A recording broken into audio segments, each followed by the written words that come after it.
Berita hari ini yang datang dari Metro City sangat menggemparkan dunia bisnis di seluruh negara. Bagaimana tidak? Sejak pukul 11 menjelang tengah hari, beberapa stasiun televisi dan beberapa platform berita di internet telah merilis berita secara live tentang salah satu perusahaan besar di Metro City yaitu William Group Company telah menjual mayoritas saham yang dipegang oleh Jackson dan King William sebesar 70% kepada pemilik Future of Company yang bertempat di Star Hill. Mungkin bagi keluarga Smith, berita ini bukanlah hal yang mengejutkan. Ini karena Tuan Smith telah mengetahui rencana Tuan William untuk memindahkan seluruh aset milik mereka kepada cucunya yang bernama Jerry William. Namun hal ini tidak sama bagi keluarga Patrick, Walker dan Ragnar. Ini karena mereka tidak menyangka bahwa perusahaan lubuk ikan bagi mereka kini bukan lagi berada di bawah kendali Jackson melainkan kini telah berada di bawah kendali pemilik Future of Company. Baik keluarga Ragnar, Diana maupun Robin sampai tersentak di depan televisi saat mengikuti laporan khusus saat ini yang disiarkan oleh beberapa saluran. Walaupun keluarga Walker juga sangat terkejut, tetapi keluarga Ragnar dan Robin serta Diana adalah orang yang paling merasa dirugikan oleh berita ini andai itu benar-benar terjadi. Bayangkan saja jika pemilik perusahaan Future of Company merombak total jajaran staf dan dewan direksi serta menggantikannya dengan staf yang baru dari Star Hill. Bagaimana Diana akan mengeruk keuntungan dan memanjakan keluarga Ragnar dengan investasi besar-besaran seperti yang dia lakukan selama ini terhadap perusahaan milik keluarganya itu? Memikirkan akan hal ini, keringat dingin mulai bercucuran di dahi Diana. Dan benar saja. Setelah menyimak isi dari konferensi pers itu, ternyata pihak dari FOC yang diwakili oleh Tuan Brille mengatakan bahwa William Group sebagai anak perusahaan FOC telah menghentikan kerjasama dan investasi mereka serta membatalkan seluruh kontrak yang telah disepakati dengan pemilik sebelumnya dengan alasan bahwa pihak FOC tidak melihat adanya keuntungan dari kerjasama itu. Dengan ini, pihak FOC telah merombak jajaran manajer dan direktur eksekutif dan digantikan oleh Presiden Barry sebagai wakil dari pemilik perusahaan serta Ronald sebagai pimpinan umum proyek beserta jajaran staf lainnya. Di sini juga dijelaskan bahwa Brille yang memegang kuasa hukum atas perusahaan yang diberikan mandat oleh pemilik perusahaan memerintahkan Diana untuk menyerahkan seluruh laporan dan kerangka kerja kepadanya dalam waktu 24 jam dan akan mempelajari seluruh isi kerangka kerja dan pengaliran dana investasi ke perusahaan Ragnar.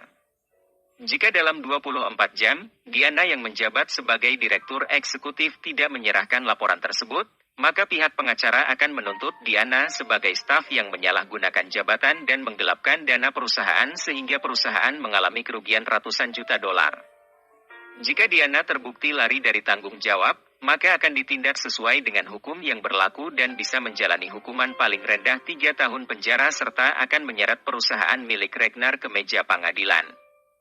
Oleh karena itu, Diana harus menyerahkan bukti kontrak yang telah disepakati olehnya dan pihak Ragnar Group dan harus segera mengakhiri kerjasama dengan mereka sebelum mengajukan pengunduran diri secara terhormat.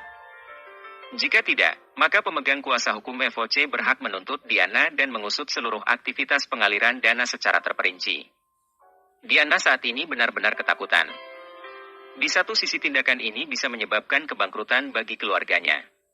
Di sisi lain jika dia tidak tampil menyerahkan laporan aktivitas investasi yang dia lakukan semasa memegang jabatan sebagai direktur eksekutif, maka kemungkinan pihak yang berwajib akan memburunya dan memasukkan dirinya ke dalam daftar orang yang dicari.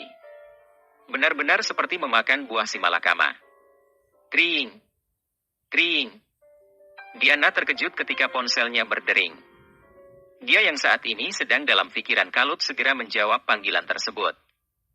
Robin, kau meneleponku. Ada apa? Tanya Diana dengan suara kaku.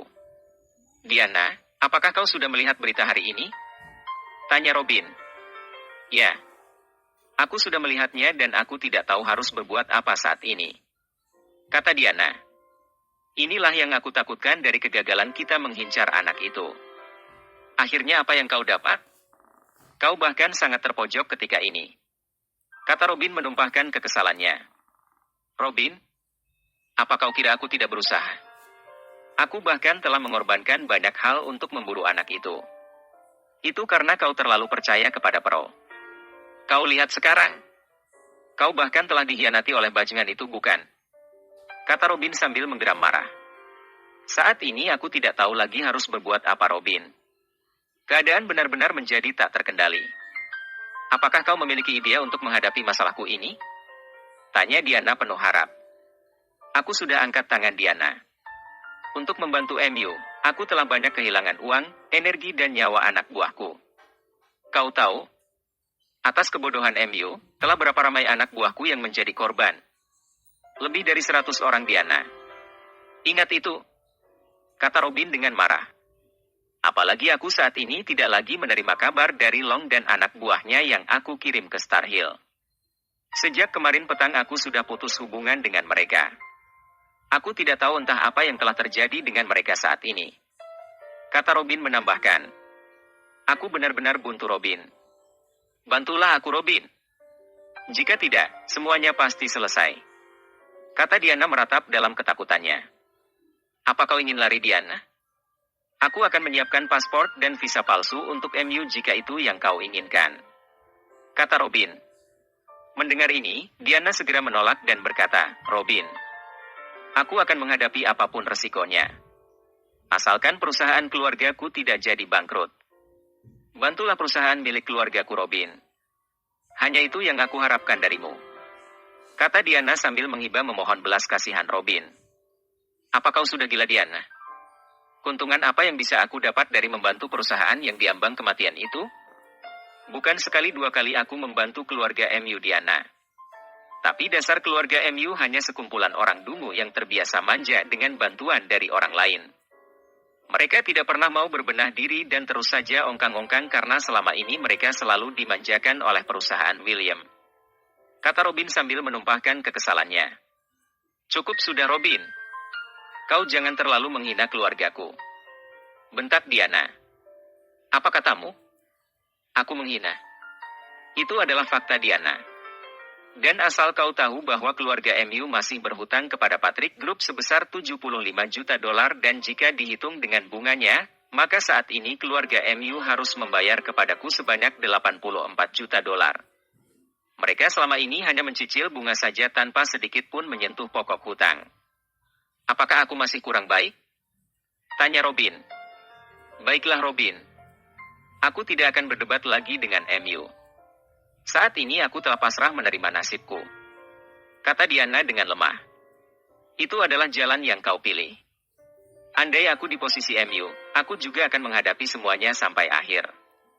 Karena itu adalah pilihanku. Namun perlu kau ingat Diana. Aku juga akan melelang aset perusahaan keluarga MU karena aku menginginkan uangku kembali. Terserah setelah ini keluarga MU akan menjadi pengemis di kaki lima atau menjadi orang pesakitan meringkuk di dalam penjara karena hutang ban yang menumpuk. Kau Robin. Benar-benar sialan. Aku telah membantu MU selama ini. Tapi apa yang aku dapat? Kata Diana sambil berteriak. Kau bertanya apa yang kau dapat? Posisi tinggi di perusahaan William, menjadi nyonya besar di keluarga William, mengucurkan dana ke perusahaan keluarga MU dengan alasan investasi dan keluarga MU sangat menikmati itu. Kau bertanya tentang apa yang kau dapat? Lalu itu apa namanya Diana? Tanya Robin dengan nada sinis. Sudah. Kata Diana sambil membanting ponselnya hingga hancur berderai di lantai ruangan itu. Dia kini benar-benar seperti orang gila. Mengambil beberapa dokumen, memasukkan ke dalam tas lalu bergegas menuju garasi mobil. Dan, tak lama kemudian sebuah mobil BMW meluncur dengan kecepatan tinggi menuju pusat kota Metro City. Tring. Halo Pak Brile, Anda menelepon saya. Apakah? Konferensi pers sudah selesai digelar. Tanya seorang anak muda begitu menjawab panggilan telepon tersebut. Tuan Muda Jerry, semuanya sudah selesai digelar. Tinggal menunggu keputusan dari Anda saja. Kata Brile. Pemuda yang menjawab telepon yang ternyata adalah Jerry itu mengernyitkan kening dan bertanya, keputusan apa yang Anda maksud Pak Brile? Tanya Jerry. Begini Tuan Muda, aku telah memberikan ultimatum kepada Diana untuk segera memberikan laporan terperinci tentang kerja sama antara dirinya selaku Direktur Eksekutif dengan perusahaan Regnar. Aku tahu akan banyak kejanggalan di surat perjanjian kontrak dan pasti akan menyeret Diana ke dalam penjara.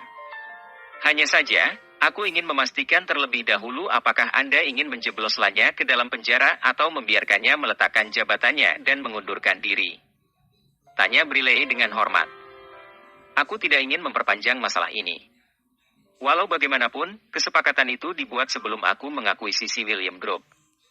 Dan aku juga telah berjanji kepada kakak sepupuku untuk tidak terlalu perhitungan dengan Diana. Jadi, cukup paksa saja dia melepaskan jabatannya dan biarkan dia pulang ke rumah dan menjadi istri yang baik untuk pamanku dan ibu yang baik untuk kakak sepupuku. Kata Jerry. Baiklah Tuan Muda. Jika Anda mengatakan begitu, maka saya akan melakukan yang terbaik. Kata Briley. Terima kasih Pak Briley. Anda telah berusaha cukup keras hari ini. Kata Jerry mengucapkan rasa terima kasihnya. Ah, itu sudah menjadi tugas saya Tuan Muda. Jangan terlalu sungkan. Kata Briley sambil terkekeh. Baiklah Pak Briley. Anda silakan sibuk dulu dan saya akan mengakhiri panggilan ini. Kata Jerry lalu segera menutup panggilan tersebut.